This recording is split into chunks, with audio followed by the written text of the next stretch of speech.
साहब विवेक कंवर सिंह जी,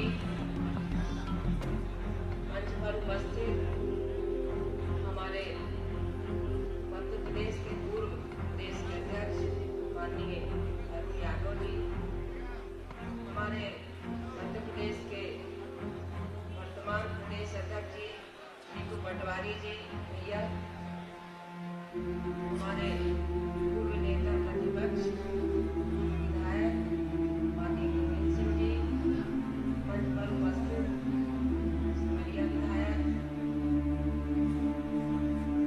हमारे जिले के जिलाध्यक्ष मेरे भाई साहब राजेश शर्मा जी, पूर्व विधायक पन्ना जी, मंच पर उपस्थित सभी हमारे सम्मानित जन तथा यहाँ उपस्थित सभी मेरे कार्यकर्ता कांग्रेस पार्टी के सभी पदाधिकारीगण, सभी हमारी बहनें, सभी का मैं इस मंच के माध्यम से हार्दिक स्वागत वंदन और अभिनंदन करती हूँ। और आज तक इतने सारे लोग, मेरे भाई लोग सब आए मेरा नामांकन करवाने के लिए, मेरी बहनें यहाँ पर उपस्थित हैं, मैं सभी का तहे दिल से बहुत बहुत धन्यवाद करती हूँ।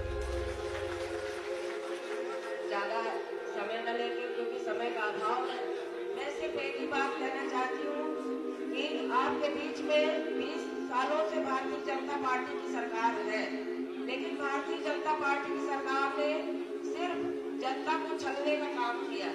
तो अगर आप इस बार चाहते हैं कि वो जनता अपना अगर इस बार बदला लेना चाहती है, क्योंकि आप सबकी जानते हैं कि भारतीय जनता पार्टी ने सिर्फ अपने कागजों में विकास किया है, धरातल पर कहीं पर भी विकास नहीं है। ये आप सब जानते हैं। उतना ही हमारे किसान परेशान है, उतना ही हमारी महिलाएं परेशान है, उतना ही हमारे देश के युवा परेशान है। मोदी जी की जितनी गारंटी है, गारंटी पूरी नहीं हुई है। 2 करोड़ युवाओं को रोजगार देने की बात मोदी जी ने की है, लेकिन आज भी हमारे यहाँ का युवा जो है वो बेरोजगार हो रहा है। आज भी हमारे यहाँ के किसानों की वही समस्याएं बनी हुई है।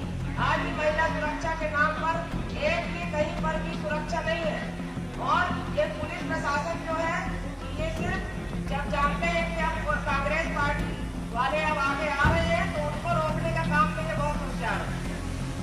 बाकी इनको कहीं पर भी ये नहीं दिखता कि कहाँ पे महिलाओं की सुरक्षा करनी चाहिए, कि जो सही इनका कदम है, क्योंकि प्रशासन पूरी तरह से पलटू हो चुका है, लचर व्यवस्था है, किसी तरह से कुछ नहीं रह गया है। और जो ये सरकार है भारतीय जनता पार्टी की, मोदी जी एक छत्र राज करना चाहते हैं देश में, वो लोकतंत्र को खत्म करना चाहते हैं, प्रजातंत्र को किसी को बोलने का अधिकार न बचे, वो विपक्ष को खत्म करना चाहते हैं। तो मैं आप सबसे यही निवेदन करना चाहती हूँ कि इस बार आप लोग आगे आकर, और ये आपके न्याय की लड़ाई है, जनता के हित की लड़ाई है, जनता के न्याय की लड़ाई है, और कांग्रेस पार्टी न्याय के लिए लड़ाई लड़ रही है। हम लोग आपके लिए चुनाव लड़े, मैं अकेले प्रत्याशी नहीं हूँ, आप सब प्रत्याशी हैं। और तो हमारा मैं एक भी निवेदन करना चाहती हूँ, जो भी हमारे साथ जुड़े हैं गठबंधन जिन लोगों ने किया है, उनका भी आप लोग सब समर्थन करें। और मैं उनकी भी बहुत आभारी हूँ, क्योंकि कांग्रेस पार्टी का साथ देने के लिए मैं सबकी आभारी हूँ। आप सबको बहुत बहुत धन्यवाद। हमारे बहुत माननीय जी बैठे,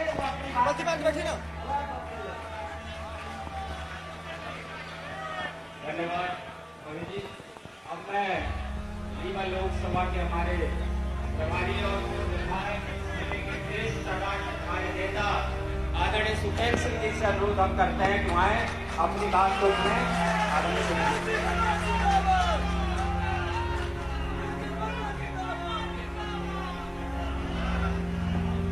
आज इस भारत के इतिहास में आजादी की दूसरी लड़ाई में हमारे बीच में उपस्थित हमारे राष्ट्रीय सचिव हम सब के नेता आदरणीय भवन साहब, हमारे प्रदेश के अध्यक्ष आदरणीय हमारे साथी भी रहे नीतू पटवारी जी, विवेक तनखा जी, और इस लोकसभा के प्रत्याशी जिसकी वजह से हम सब यहाँ पर एकत्रित हुए श्रीमती नीलम अभय मिश्रा जी, और हमारे प्रदेश के पूर्व अध्यक्ष आदरणीय श्री अरुण यादव जी, हमारे प्रभारी आदरणीय श्री गोविंद सिंह जी, और जिले के अध्यक्ष, शहर अध्यक्ष, एनसीआई के अध्यक्ष, युवक कांग्रेस के साथी, और जिले के मऊगंज जिले के अध्यक्ष, जिले के कोने कोने से आए हुए सदैव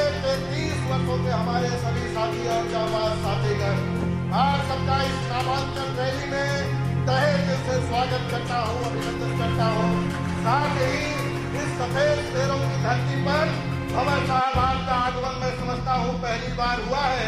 मैं अपनी तरफ से जिला कांग्रेस कमेटी की तरफ से और रीवा जिले के कार्यकर्ताओं की तरफ से तहे दिल से स्वागत करता हूँ, अभिनंदन करता हूँ। जैसा कि आप सब जानते हैं कि जब देश में आजादी की पहली लड़ाई लड़ी जा रही थी, जिसका नेतृत्व हमारे उस समय राष्ट्रपिता महात्मा गांधी ने किया था और 1947 में देश आजाद हुआ था और 70 साल हो गए कांग्रेस ने देश को सजाया और संवारा। लेकिन 2014 में जब नरेंद्र मोदी की सरकार बनी थी तो इतना कोई उम्मीद नहीं किया था कि भारत की जनता इस तरीके से प्रताड़ित होगी। लेकिन आप सबको मालूम है कि इन 10 वर्षों में चाहे नौजवान हो, चाहे युवा हो, चाहे किसान हो, सब प्रताड़ित हैं, पीड़ित हैं और शोषित हैं। इसलिए आज यह लोकसभा का चुनाव जो होने जा रहा है, हमारे देश के नेता जो दूसरी आजादी की लड़ाई का नेतृत्व कर रहे हैं, राहुल गांधी जी ने जो कन्याकुमारी से लेकर के कश्मीर तक की नौजवानों की बात उठाई, किसानों की बात उठाई और मणिपुर से लेकर के बम्बई तक हर वर्गों की लड़ाई लड़ी। उन्होंने प्रधानमंत्री बनने के लिए लड़ाई नहीं लड़ी है, बल्कि देश को, नौजवानों को, किसानों को और आप सबको दूसरी आजादी की लड़ाई लड़ने के लिए प्रेरित किया है। और उम्मीद करता हूँ कि जो लोकसभा का चुनाव होने जा रहा है, आप सब रीवा जिले के कार्यकर्ता पूरे तन्मयता से ये ध्यान नहीं रखना है कौन लड़ रहा है, कौन नहीं लड़ रहा है। आप सब इस आजादी की लड़ाई में शामिल हैं, इस बात का आप सबको विश्वास रखना है और लोकसभा जीत करके हमें नरेंद्र मोदी को जवाब देना है और राहुल गांधी के हाथों को मजबूत करना है। ये संकल्प आप सबको लेकर के जाना है। हमारे प्रदेश के अध्यक्ष भाई जीतू पटवारी जी, आप प्रदेश के अध्यक्ष हैं, आपने प्रदेश में हर मुद्दों की लड़ाई लड़ी है। आपको मालूम हो कि अभिन्न क्षेत्र कुंवर अर्जुन सिंह का क्षेत्र रहा है और निश्चित रूप से एक जमाना था कि मध्य प्रदेश में 29 की 29 सीट कांग्रेस पार्टी जीतती थी। लेकिन परिस्थितियां बदली हैं, लेकिन कुछ परिस्थितियां चेंज हैं। जब रीवा लोकसभा का चुनाव होता था और विधानसभा में परिणाम कुछ अलग आते थे और लोकसभा का परिणाम कुछ अलग आते थे, जिसके कारण कहीं न कहीं आने वाले समय में हम सबको कमजोरी होती थी। लेकिन मैं आपको स्पष्ट करना चाहता हूँ, जो विधानसभा का चुनाव हुआ उसमें हम सब भले चुनाव हारे, लेकिन आपको एक अच्छा परिणाम दिए, जिसका परिणाम ये है कि आप रीवा जिले जीत वाली सीट में आपके लिस्ट में होगी। आप इस बात को जानते हैं। उसका परिणाम यह है कि हमारे जिले का एक कांग्रेसी पूरे तन्मयता में विधानसभा में 30 सालों से काम कर रहा है।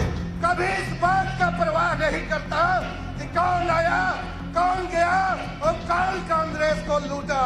लेकिन मैं धन्यवाद करता हूँ रीवा जिले के एक नौजवानों को, कांग्रेसियों के, कि आपके कंधे पर यह जिम्मेदारी है और लोकसभा का चुनाव जीत करके राहुल गांधी के हाथों को मजबूत करना है और ये दूसरी की आजादी की लड़ाई हम सबको जीतना है। ज्यादा कुछ न बोलते हुए बोलने का अवसर दिया, बहुत बहुत धन्यवाद।